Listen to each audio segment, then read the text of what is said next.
La présidente libérienne Ellen Johnson Sirleaf au Niger depuis ce matin. Une visite de travail de 24 heures mise à profit par les deux chefs d'État pour passer en revue la coopération qui régit les deux pays.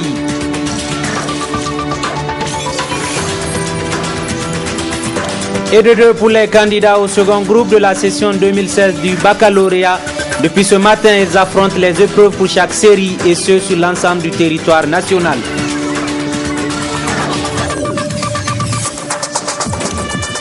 Monsieur, dames, bonsoir et très ravi de vous savoir nombreux à ce 19h45 sur la télévision Labari. À l'instant, je vous l'annonçais dans les titres que la présidente du Libéria a effectué ce jeudi une visite de travail de 24 heures au Niger.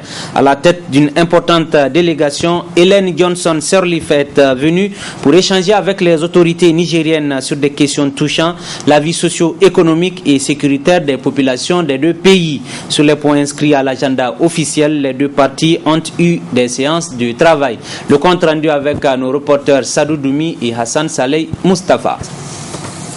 Il s'est agi à travers ce déplacement de la présidente du Libéria, Ellen Johnson, au Niger, de revoir les liens de coopération entre Niamey et Monrovia afin de le renforcer davantage dans l'intérêt de deux nations. Pendant plus d'une heure, les délégations du Niger et du Libéria ont échangé sur des sujets relatifs au développement socio-économique et sécuritaire. Nous avons convenu de travailler à supporter notre coopération par des domaines précis et concrets comme la question de l'élevage, l'exportation de la viande, du bétail sur pied, la question d'échange de professeurs de français nigériens qui vont aller au Libéria, puisque vous savez que le Libéria est entouré par 3 grands pays francophones. Donc il y a des aspects pratiques et des aspects institutionnels que nous avons discutés aujourd'hui et ça nous a permis d'améliorer, de renforcer notre coopération. La question de l'intégration sous-régionale a été également évoquée. Nous avons parlé de réaliser une zone de libre-échange continentale. Il faut que les Nigériens, les Maliens, les Sénégalais arrêtent de croire que tout seul on représente quelque chose. Ce n'est plus vrai. On a un drapeau de couleurs, mais la vérité économique et la réalité politique font que c'est ensemble que nous représenterons quelque chose, c'est ensemble que nous serons plus forts. Il y a un projet commun qu'il faut réaliser et moi je suis totalement convaincu que tant que nous ne concevons pas l'Afrique comme un projet de frontière unique, de regroupement politique et social unique, nous n'aurons pas réussi et il faut aller vite. Mais je suis très heureux de constater que les chefs d'État, eux, sont très engagés et sur beaucoup de questions, nous avançons rapidement. Regardez, au cours de la retraite, il a fallu une journée pour que les États africains acceptent de dire nous mettons en place une taxe de 0,2% pour enfin, depuis 50 ans, financer de manière autosuffisante l'Union africaine. C'est la première fois que les ressources qui vont financer l'Union africaine vont prévenir 100% de nos États. Les deux parties ont quitté la salle de réunion du Conseil des ministres sourire aux lèvres, signe de satisfaction générale au terme d'échanges fructueux. Opportunément, ce séjour de la présidente libérienne au Niger a été mis à profit par aussi bien Issifou Mahamadou que Ellen Johnson Sirleaf pour animer une conférence de presse conjointe. C'est ainsi que plusieurs sujets ont été abordés par les deux chefs d'État. Retrouvons nos reporters Sadou Doumi et Hassan Saleh Mustafa. Le principal sujet développé au cours de cette conférence de presse conjointe, c'est bien sûr la sécurité de la sous-région. Un sujet sur lequel Issoufou Mahamadou et Ellen Johnson ont un point de vue convergent. Il faut une synergie d'action pour pouvoir faire face à cette menace terroriste. I do agree that security has a couple of dimensions. There is the physical security of ensuring that we develop the policies. Les politiques pour pouvoir faire face à des problèmes de sécurité, aux problèmes de narcotrafic et au renforcement de nos forces de sécurité, échange d'informations, échange de renseignements. Et au sein de nos pays, nous devons renforcer aussi toutes les entités, toutes les institutions qui sont chargées de la sécurité pour que nous puissions faire face à ces défis. Mais il y a aussi la dimension humaine du défi sécuritaire. Et les jeunes sont une de ces dimensions. Il faut faire en sorte que l'on puisse répondre aux besoins humains essentiels de ces jeunes en termes d'éducation, qu'ils puissent avoir des moyens de subsistance, qu'ils puissent mener une vie productive et qu'ils cessent d'être des recrues faciles pour tous ces mouvements terroristes. Et donc, au sein de la CEDEAO, je me réjouis du fait que nous sommes d'accord, qu'il y ait échange d'informations, qu'on intensifie les échanges d'informations. Nous sommes toujours solidaires entre nous. Quand je prends l'exemple de la coopération qu'on est en train de mettre en place pour combattre Boko Haram, la CEDEAO joue un rôle également dans la mise en place de cette force mixte multinationale qui est en train de se battre dans le bassin du lac Tchad contre Boko Haram. Et il se trouve que la menace est à cheval sur 2 régions. La région CEDEAO et puis la CEAC de l'Afrique centrale. Et nous avons convenu d'ailleurs avec Madame la Présidente qu'il va falloir, dans les prochains jours, convoquer une réunion au sommet de ces 2 régions pour davantage harmoniser les solutions dans le cadre de la lutte contre Boko Haram. Le Libéria est un pays qui revient de loin après des années de guerre civile. Aujourd'hui, le pays retrouve son souffle. Nonobstant quelques problèmes, notamment la fièvre Ebola qui a secoué un certain temps le pays. Le président de la République du Niger, Issoufou Mahamadou, tient à saluer le travail abattu par Ellen Johnson depuis son accession à la magistrature suprême de ce pays en 2005. Pendant son premier mandat, elle a essayé de reconstruire l'économie du pays. Je voudrais rappeler que pendant la guerre, près de 5% de la population du Libéria a été tuée dans cette guerre, au cours de cette guerre. Il y a eu beaucoup de destruction. 75% d'infrastructures scolaires ont été détruites pendant la guerre. 95% d'équipements sanitaires avaient été détruits pendant cette guerre. Et elle a fait preuve de beaucoup de courage pour reconstruire l'économie du pays. L'économie était en pleine expansion. Malheureusement, le pays a été encore frappé par un autre malheur, l'épidémie d'Ebola, qui a causé beaucoup de morts et qui a eu des conséquences économiques et sociales énormes. La réforme de la communauté des États de l'Afrique de l'Ouest, la CEDEAO, dont Ellen Johnson assure la présidence, a été abordée par les 2 chefs d'État qui ont réaffirmé leur détermination à donner de nouvelles orientations à l'organisation sous-régionale qui compte 15 pays.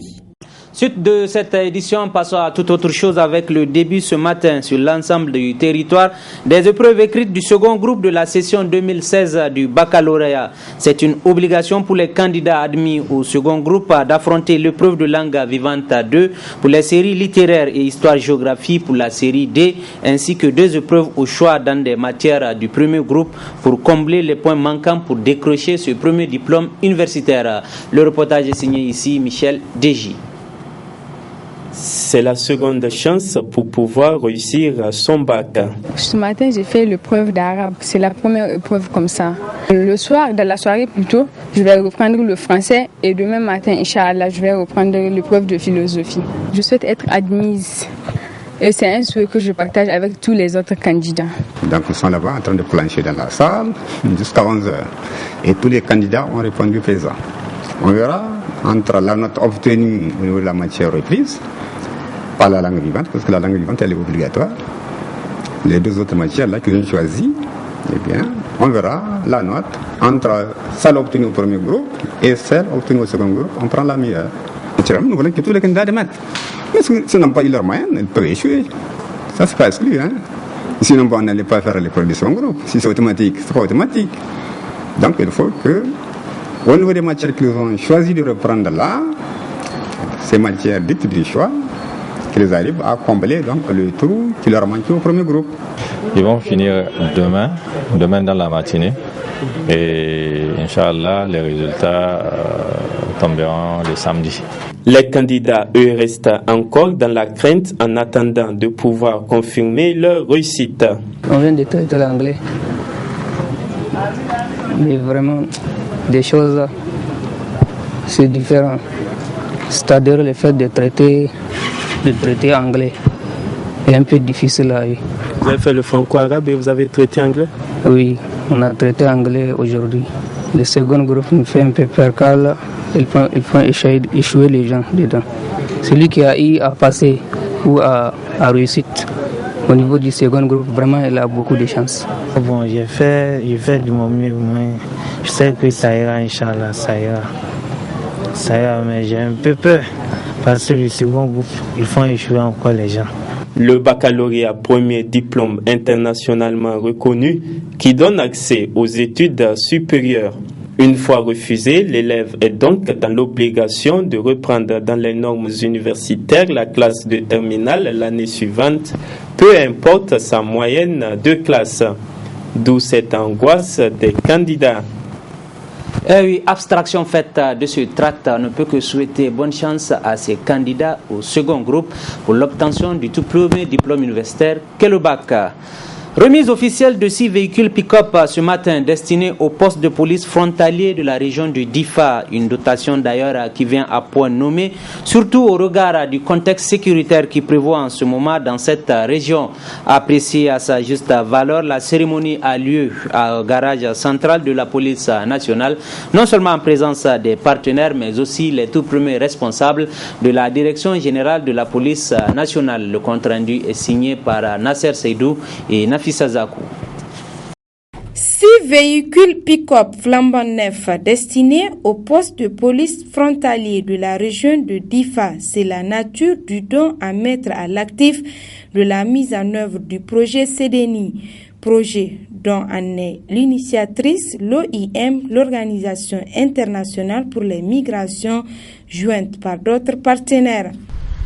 Je voudrais souligner que la coopération avec l'OIM et la haute autorité à la consolidation de la paix sur financement de l'Union européenne, à travers le projet CEDENI, viennent appuyer les efforts importants consentis par le gouvernement de la 7e République pour garantir la sécurité des personnes et des biens sur l'ensemble du territoire en général et en particulier aux frontières.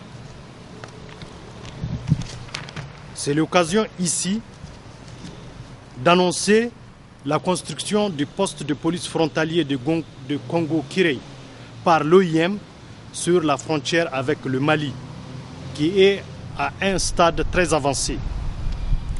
Nous avons également en projet la construction et l'équipement de 3 postes de police frontaliers dans la région de Difa, à savoir les postes de police frontaliers de Gaïdam, Kogi et Blabrine. Nous savons pouvoir compter sur l'accompagnement de nos partenaires techniques et financiers. CEDENI, un projet dont l'importance n'est plus à démontrer. Confirmation conjointe par le chef de la mission OIM et le chargé d'affaires de la délégation de l'Union européenne. Démarré en novembre 2015, le projet a entre autres prévu de réhabiliter et équiper les postes de police frontalières dans la région de Difa et renforcer les patrouilles frontalières, notamment sur les points de passage qui se trouvent au-delà des postes de frontières. Comme vous le savez, en dépit des efforts des FDS à sécuriser nos frontières, les attaques répétées dans la zone sont dans la plupart des cas perpétrées sur les points de passage informels. C'est pour cela que nous sommes convaincus que les véhicules ici présents seront utilisés dans des conditions optimales pour une meilleure sécurisation de la zone. L'Union européenne reste à côté des forces de sécurité, en particulier de la police, pour renforcer de façon conjoncturelle et ponctuelle sur la région d'Ifa où une situation d'urgence le justifie, mais également de façon beaucoup plus structurelle sur l'ensemble du territoire. Vous pouvez donc compter sur notre soutien. Un geste hautement apprécié à sa juste valeur, d'où toute la gratitude de la Direction générale de la police aux partenaires techniques et financiers pour leur appui constant. La remise des clés de ces véhicules a constitué le pilote de la cérémonie. 24 heures après la sortie médiatique des responsables du ministère de la Santé publique pour expliquer les motifs du licenciement des 37 médecins de la fonction publique pour faute grave selon les responsables de ce ministère, le Symphamed, c'est le syndicat des pharmaciens, médecins et chirurgiens dentistes, lui donne sa version des faits. Pour le Symphamed, il y a des non-dits dans le point de presse du ministère de la Santé publique. Dr Mamansani, il est le secrétaire adjoint du bureau exécutif national du Symphamed. Nous avons été clairs nos revendications, pas on est contre effectivement le licenciement des camarades qui sont affectés, qui n'ont pas regagné leur poste, mais plutôt l'abus qu'il y a, n'est-ce pas, le manque de respect de la réglementation, comme ils l'ont dit, parce que les 2 arrêtés qu'ils ont pris, ils ont précisé que c'est sur la base du statut général de la fonction publique de l'État. Alors nous avions évidemment décelé une violation en ce sens. Pour rappel du contexte, c'est bien vrai effectivement, lorsqu'il s'agissait de recruter les 130 médecins, pharmaciens et chirurgiens dentistes, il y avait eu un certain nombre de dispositions qui ont été prises pour pouvoir effectivement contrecarrer, n'est-ce pas, des éléments qu'il y avait eu au recrutement antérieur, surtout celui de 2011 et de 2006. Après ces recrutements, je pense qu'un certain nombre de camarades avaient engagé les démarches. Il faut souligner que ce n'était même pas les Saint-Famed, mais les Saint-Famed avaient été invités, au même titre que les enseignants-chercheurs, parce que je pense qu'ils l'ont précisé hier. Nous avions invité à toutes les rencontres. Nous avons précisé à son temps que c'est des camarades qui ont été recrutés, qui sont en formation et qui avaient estimé de venir faire un plaidoyer pour voir dans quel cas le ministère peut effectivement leur accorder cette diligence de finir leur formation. Il faut préciser que certains sont même à leur dernière année de formation. Ils n'ont jamais fait de ça une exigence, non plus les Saint-Famed. Je pense que de toutes nos communications, on n'a jamais fait de ça une exigence. Et ils ont précisé hier, on a fait plusieurs rencontres. Ils ont même avancé un chiffre, une dizaine de rencontres, voire plus. On a même été chez le Premier ministre par rapport à cette question. Et effectivement, on l'avait dit, à son temps, le ministre de la Santé a été sensible à la question. Il était d'accord à de trouver une solution pour effectivement permettre à ces gens de continuer leur formation. Maintenant, après l'instruction du Premier ministre, le ministre a instruit son inspecteur général des services de diligenter une enquête administrative et de produire un rapport. Je pense qu'hier, ils ont parlé de ça. Et je pense que si vous avez retenu les recommandations qui sont issues de ces rapports, il a bien précisé. Il a cité un certain nombre de dispositions, un certain nombre d'articles de la loi portant statut général de la fonction publique, notamment l'article 21 de la loi et l'article 166 et 266 et 269 de la loi. Je m'appesantis sur l'article 269 qui dit, je cite, le licenciement pour refus de rejoindre le premier poste d'affectation peut être prononcé après une mise en demeure. Je pense qu'hier il a rappelé. Il a dit c'est sur la base de ces dispositions de cet article qu'il a fait ses recommandations. Et il dit ces gens doivent regagner leur poste. Il a déposé, il dit les rapports auprès de qui de droit. J'avoue que nous, personnellement, c'est hier que nous avons eu connaissance de ces rapports. Depuis tout le temps, on est derrière ces gens-là pour connaître la suite de ces rapports. Avant même que le ministre Manou ne quitte le ministère de la Santé. Ils l'ont dit hier. C'est après le départ de Manou que le nouveau ministre a été mis au courant, n'est-ce pas, de ces rapports. Et c'est à la suite, n'est-ce pas, de ces rapports que lui, il s'est saisi de la question pour donner une suite au dossier. Nous avons voulu. On n'a pas été contre que les gens regagnent leur poste. Depuis leur affectation en octobre, parce qu'il faut rappeler, ce n'est pas à main. Les gens ont été affectés en octobre. En novembre, ils devaient regagner leur poste. En novembre, s'il faut le communiquer, c'est lui qui ne regagne pas. Il n'y a pas de problème. On pouvait bien le licencier. Administrativement, ils n'ont pas joué leur rôle parce que c'est le rôle de l'administration. Si vous estimez que ces gens-là ne pouvaient pas avoir cette autorisation de continuer leur formation depuis qu'ils ont été recrutés et affectés, et c'est vrai, ils ont effectivement mis en sorte parce que de toutes les façons, ils sont fonctionnaires de l'État. Le fait de prendre de l'argent, ils sont jusqu'à preuve de contraire fonctionnaires de l'État. Bras de fer Saint-Famed, ministère de la Santé, quant au licenciement des médecins, une affaire donc à suivre.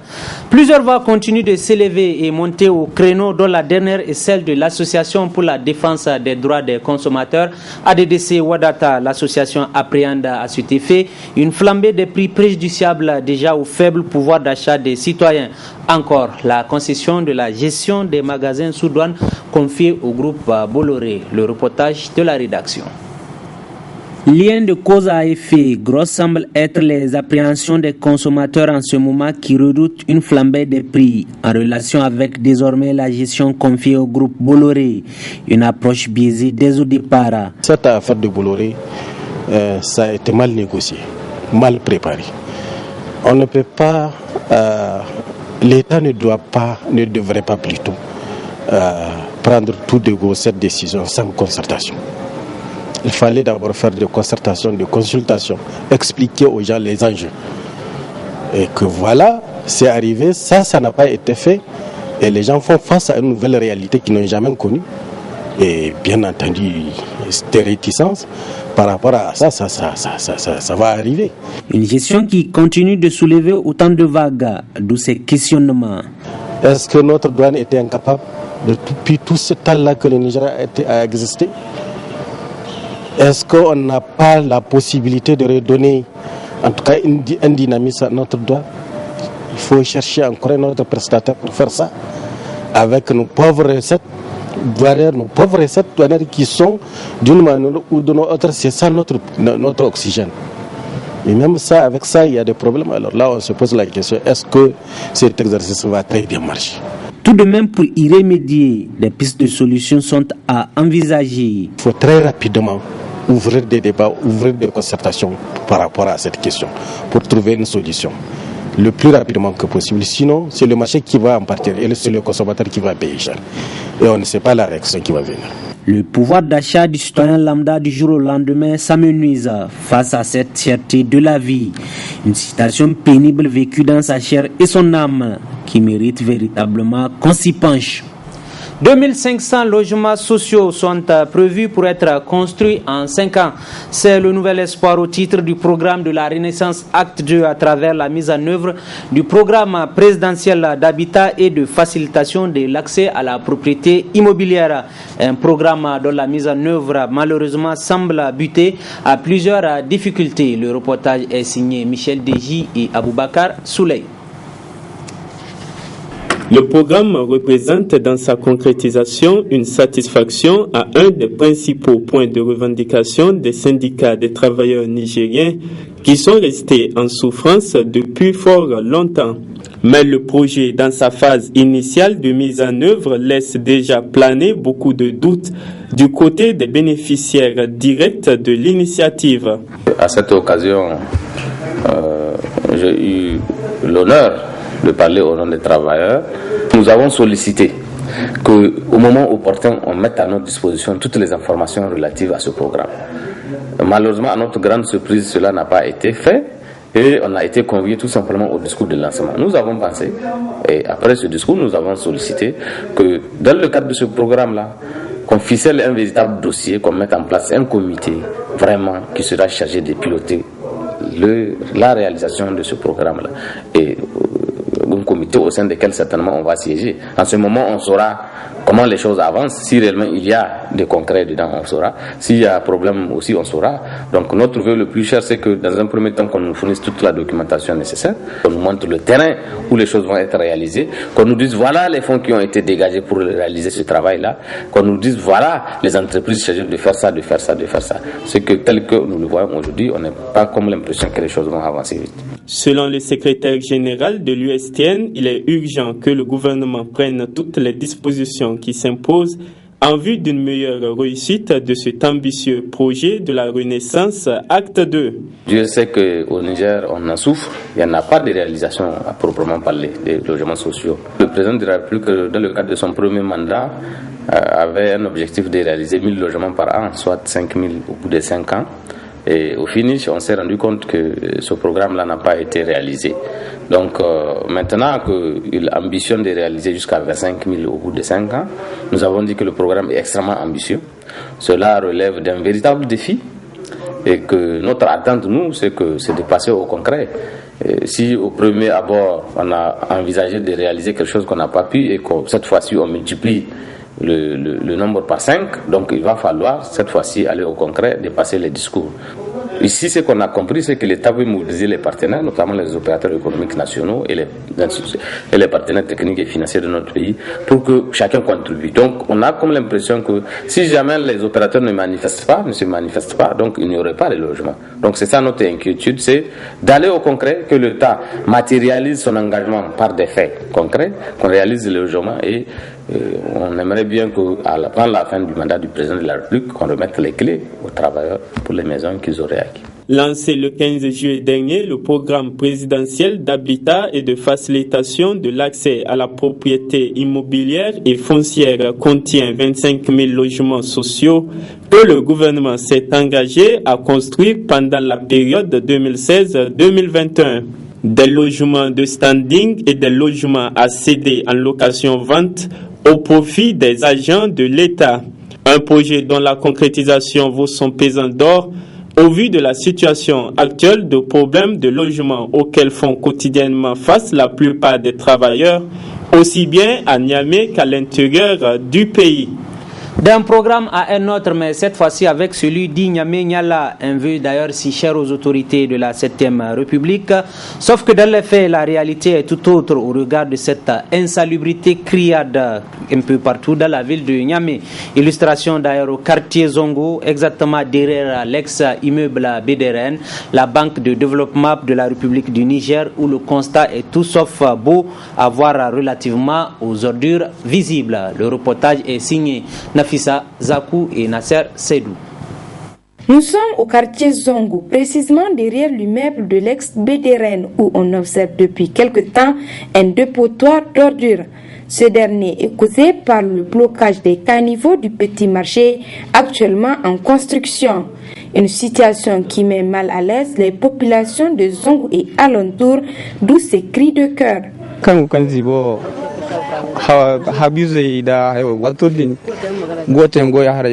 C'est le blocage des caniveaux du petit marché qui est à la base de ces ordures. Tous ces déchets proviennent des quartiers Morée et Liberté. Chaque année, la mairie s'occupe de ces immondices. En ce qui nous concerne, nous les habitants, on essaie de balayer chaque jour. L'appel qu'on lance à la mairie, c'est de continuer de dégager ces ordures comme elles l'ont fait les années antérieures.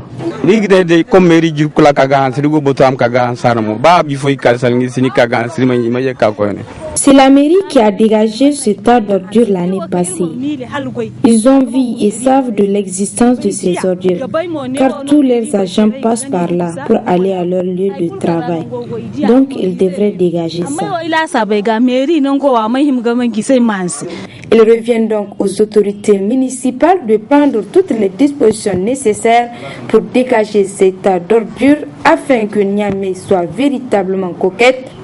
Et voilà, pour que Niamey soit véritablement Niala, les responsabilités se doivent d'être partagées et que chacun joue sa partition, surtout à quelques encablures de l'hôtel de ville de Niamey. Et ce sont sur ces images que se referme cette journée et cette édition. Très bonne suite en compagnie de nos programmes, avec cette même passion de vous servir. Au revoir.